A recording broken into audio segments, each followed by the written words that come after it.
Now I need attention of everyone towards me. एक बार मैं clear कर देता हूं कि गॉस थ्योरम एग्जैक्टली है क्या, क्योंकि मैक्सिमम टाइम इलेक्ट्रोस्टैटिक में 12th स्टैंडर्ड में पूछा गया क्वेश्चन है 3 मार्क के लिए। डजंट मैटर आप स्टेट बोर्ड पढ़ाई करो या एनसीईआरटी, सो बोर्ड पे ध्यान देना है। जब भी हम इलेक्ट्रोस्टैटिक के बारे में जानकारी लेते हैं तो 2 बंदों का नाम या 2 लॉस हमारे सामने आने चाहिए। एक है कूलोम्स लॉ, जो कूलोम्स लॉ हमें हेल्प कर रहा है अलग अलग फार्मूलेस को बनाने के लिए, और दूसरा कौन सा थ्योरम है। तो भाई पहले गॉस थ्योरम का पहले मोटो तो जान लेते कि गॉस थ्योरम का यूज करके हमें क्या मिलने वाला है। गॉस थ्योरम हमें इलेक्ट्रिक फील्ड की वैल्यू निकालने में हेल्प करेगा। बॉडी का साइज एंड शेप मुझे भी नहीं पता है, आपको भी नहीं पता है, वो हम एप्लीकेशन में देखेंगे। अब दिक्कत है कि भाई गॉस थ्योरम की स्टेटमेंट है क्या, जब तक आप स्टेटमेंट अच्छे से याद नहीं कर लेते ना मैं आगे नहीं जा सकता। स्टेटमेंट को लिखने के 3 मार्क नहीं है, 3 मार्क स्टेटमेंट के इक्वेशंस को प्रूफ करने के। तो एग्जाम में क्वेश्चन ऐसा आता है, state and explain Gauss theorem और वेरीफाई द गॉस थ्योरम। अगर ऐसा क्वेश्चन आता है तो वो 3 मार्क के कैटेगरी में जा रहा है। अगर एग्जाम में क्वेश्चन सिर्फ ऐसा आया, state Gauss theorem which is belongs to the category of only 1 mark, तो बात को समझो। अब देखते हैं इसके स्टेटमेंट क्या है।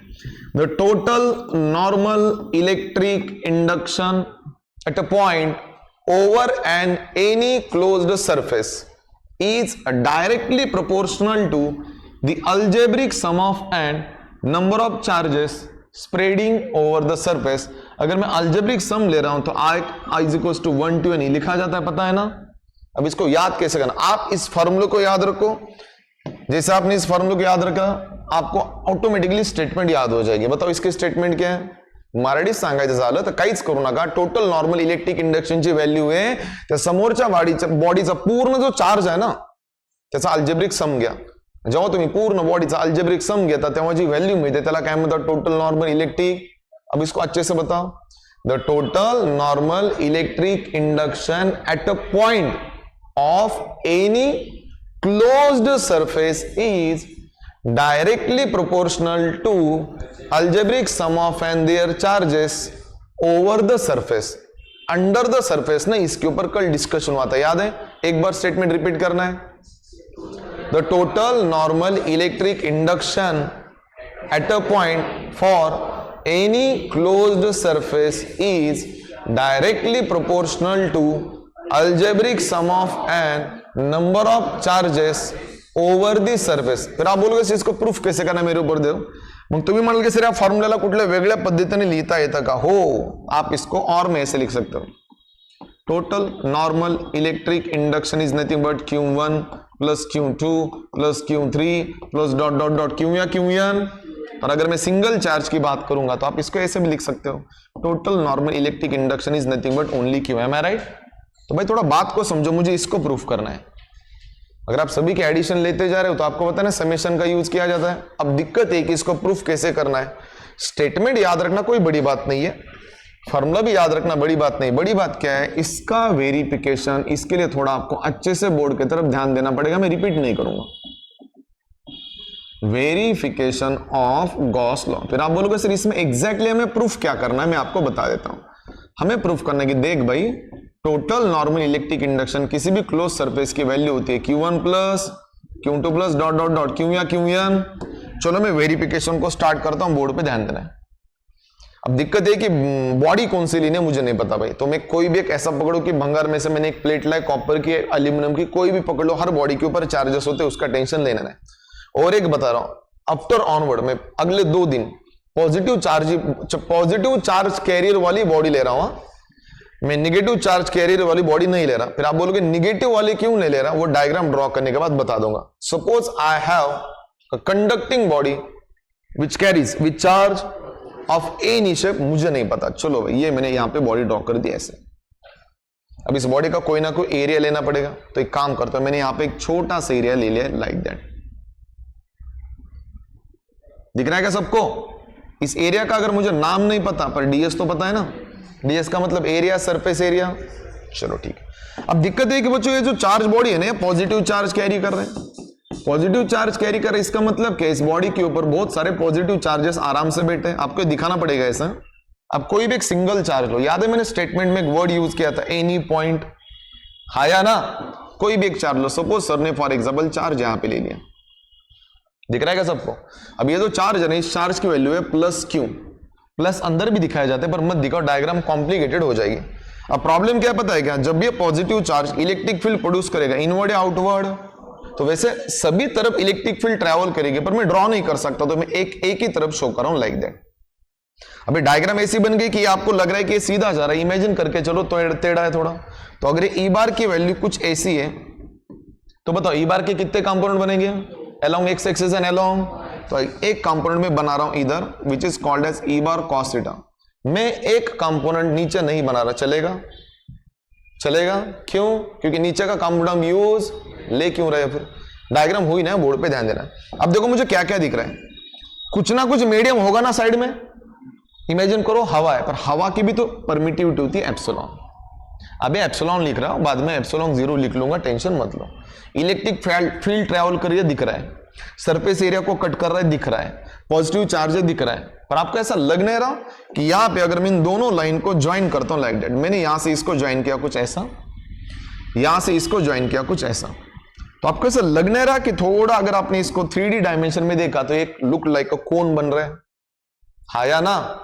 याद है हमने 11th स्टैंडर्ड में दूसरे या तीसरे लेक्चर में मैंने जब आपको फंडामेंटल क्वांटिटीज पढ़ाई थी, mass, length, time, electric current, temperature, amount of substance, luminous intensity, plane angle and solid angle, पता है ना गॉस के हिसाब से, वो गॉस अलग ये अलग है, उसका नाम था कार्ल फ्रीडरिच गॉस, इटालियन साइंटिस्ट था, उसके हिसाब से एंगल दो प्रकार के होते हैं, ये प्लेन एंगल होता है और ये सॉलिड एंगल, जिसके अंदर हम आइसक्रीम खाते पता ना, तो ये सॉलिड एंगल है भाई।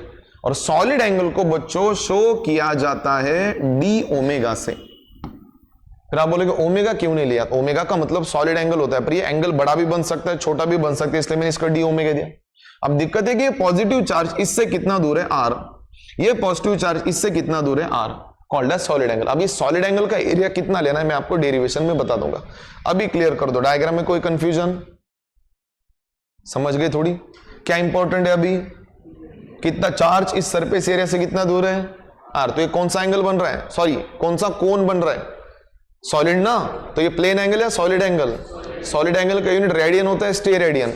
डायग्राम थोड़ी याद है? चलो मैं थोड़ा एक्सप्रेशन की तरफ मूव करता हूं, बोर्ड पे ध्यान देना है। Positive charge plus Q produces, मैं डायरेक्ट फॉर्मूला उठा नहीं सकता, प्रोड्यूसेस इलेक्ट्रिक फील्ड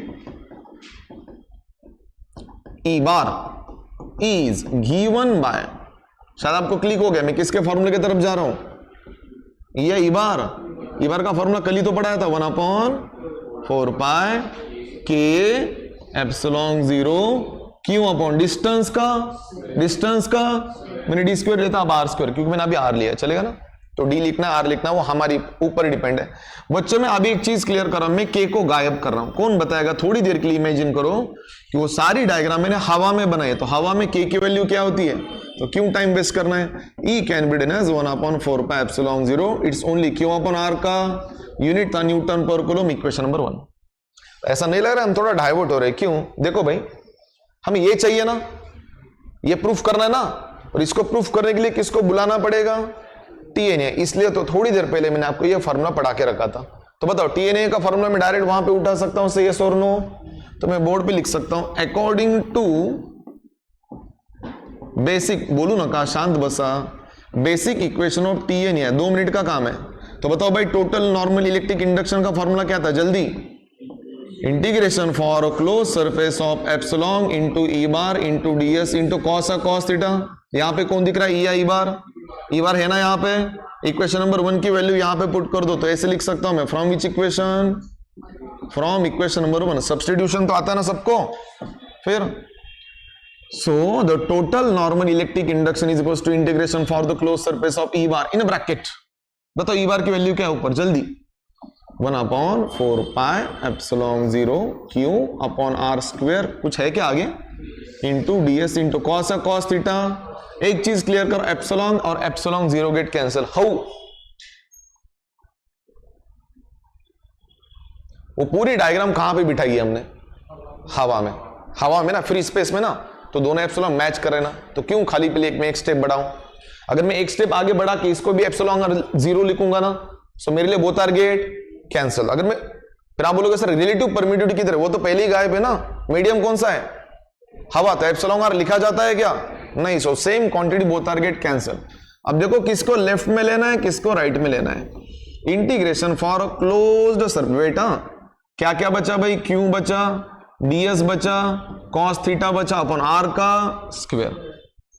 अब थोड़ा इंटीग्रेशन को राइट साइड में लेके जाते हैं। Total normal electric induction is nothing but integration for close surface, Q को साइड में लो, बाकी रिमेनिंग टर्म, यार कुछ तो बच गया, 4 पाय बच गया क्या, कुठं लक्ष आहे सर्वांचं, क्यों अपन 4 पाय दिख रहा है ना, अलग से लिखना पड़ेगा। ds साइड में लिखो, cos थीटा साइड में लिखो, डिस्टेंस का स्क्वायर साइड में लिखो। अगर आपने मुझसे पूछा ये किसका फार्मूला है तो थोड़ा याद करना, क्योंकि ये कभी यूज नहीं होता। ये सॉलिड एंगल का फार्मूला, थोड़ी देर पहले मैंने आपको डायग्राम में बताया था। सॉलिड एंगल की वैल्यू मैंने लिखी थी डी या डी ओमेगा, नहीं समझ में आ रहा, आपको बताया था, वेट। सॉलिड एंगलचा फॉर्म्युला असतो डायमेन्शन्स नुसार, solid angle is equals to front surface with respect to angle divide by distance का square. Solid angle is equals to front surface with respect to the angle divide by distance का।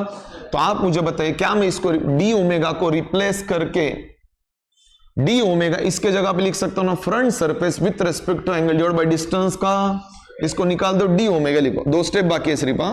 Total normal electric induction is equals to integration for a close surface of Q upon 4 pi into D omega ना। 11th standard में पढ़ा है हमने, derivative और integration constant term का निकाला, तो इसको इधर लेके आओ, इंटीग्रेशन को आगे लेके जाओ, बन गई last step. Total normal electric induction is nothing but Q upon 4 pi integration for close surface of D omega. मैंने आपको थोड़ी देर पहले बोला था, अगर किसी ने मुझसे पूछा कि सॉलिड एंगल का एरिया कितना होता है, याद रखना इट शुड बी 4 पाई, क्योंकि ये भी ज्यादा देर यूज नहीं होता। फिर अगर मैं इसके वैल्यू डायरेक्ट सब्स्टिट्यूट कर रहा हूं 4 पाई, तो कौन बताएगा आंसर क्या आएगा। Total normal electric induction Q upon 4 pi, जैसे का derivative integration both are get cancel, substituted with 4 pi, this 4 pi and 4 pi get. देखो हमने जहां से शुरुआत की थी हमने वही पे आएगा, पर दिक्कत है मैंने तो एक ही चार्ज लिया था ना। Can you tell me the same equation for nth number of charges, nth number of charges, आपको सिर्फ समेशन लेना है ना। So total normal electric induction is nothing but Q1 plus Q2 plus dot dot dot Q या Q1। So finally मैं ऐसे लिख सकता हूं, hence total normal electric induction is equals to summation of I is equals to 1 to n with respect to the QI। ये हो गया आपका गॉस थ्योरम यहाँ पे व्हेरिफाईड। डोक्यात चाललंय का थोडंफार नक्की, त्याला पाठ कसा करायचा तो विषय जरा लक्ष देऊन ऐका। सगळ्यात पहिले तर डायग्राम रिमेंबराइज झाली का चेक करा, कौन-सा थ्योरम शुरू है, ध्यान तो है ना सबका। अब देखो इसको याद कैसे करने मैं आपको बता, सबसे पहले ना आप diagram should be neat and clean. फिर आप बोलोगे वेक्टर टेढ़ा ही जाना चाहिए, कि ऐसा कुछ नहीं, पर सॉलिड एंगल तो दिखना चाहिए ना। बाय द वे मैं आपको गॉस थ्योरम प्रूफ करवा के दे रहा हूं एक चार्ज के लिए, जो चार्ज मैंने यहां पे, ऐसे बहुत सारे चार्जेस होते हैं, दिखा नहीं सकता बोर्ड पे। तो ये इलेक्ट्रिक फील्ड इधर बना रहा है, सॉलिड एंगल बढ़ रहा है डी ओमेगा, डिस्टेंस है आपका, डायग्राम को छोड़ दो वापस इधर आओ। अब दिक्कत ये है कि बच्चों हम पूरी बात ना इलेक्ट्रिक फील्ड के ऊपर कर रहे हैं, तो हम ई बार का फॉर्मूला तो डायरेक्ट उठा सकते हैं। स्टेप नंबर 1, ई बार का फॉर्मूला क्या है, जल्दी 1/4 पाई के को उड़ा दो, epsilon 0 into Q upon distance का D square R square. Equation number 1 देके वेट करो। आपको TNEI चाहिए ना, तो मैंने हेल्प ले ली TNEI की। TNEI is equal to integration for a close surface of epsilon into E bar into ds into cos theta. Step number 2 क्या है, इक्वेशन नंबर 1 में से ई बार की वैल्यू उठानी, यहां पे सब्स्टिट्यूट करने से, यस और नो, एप्सिलॉन 0 को उड़ा दो, it is a wastage of time. इसको ऐसे लिखो, जो आगे यूज होने वाली वैल्यूज है उसको इधर ले लेना, डायग्राम रिलेटेड वैल्यूज इधर लो। ds डायग्राम में था हा या ना, cos थीटा डायग्राम में था हा या ना, आर स्क्वायर डायग्राम में था। इस पूरे वैल्यू को रिप्लेस करके लिखा जाता है कौन सा एंगल, सॉलिड एंगल का मतलब डी या डी ओमेगा। सब्स्टिट्यूट मैथमेटिक्स क्या कहता है, इंटीग्रेशन कांस्टेंट टर्म का नहीं निकलता, कांस्टेंट टर्म इधर आ गया, इंटीग्रेशन और डी ओमेगा इधर गया। किसी ने भी पूछा कि भाई सॉलिड एंगल का विथ रेस्पेक्ट टू एरिया कितना होता है, it should be 4 pi. 4 pi substitute कर दो, 4 पाई कैंसिल ही होना चाहिए। बाय द वे आपको 4 पाई रट्टा मारने की जरूरत नहीं, it's a part of common sense. क्यों, आपको सिर्फ क्यों चाहिए ना, तो नीचे कौन है, तो भाई इधर 4 पाई डालो ना, फिर 4 pi gate. So I got only Q. Why? Because in diagram I take only one charge. If I said I taking an nth number of charges, you take algebraic sum. Algebraic sum को math में ऐसे लिखा जाता है, summation of I is equals to 1 to n with respect to Q. What is my I? What is my I? Integer. क्या होता है integer? Number और इंटीजर में फर्क है, नंबर मतलब 0 से स्टार्ट होता है, इंटीजर 1 से स्टार्ट होता है। अंडरस्टैंड? ये हो गया आपका Gauss theorem. Is that clear? Yes और नो स्टेटमेंट लिखना है पहले।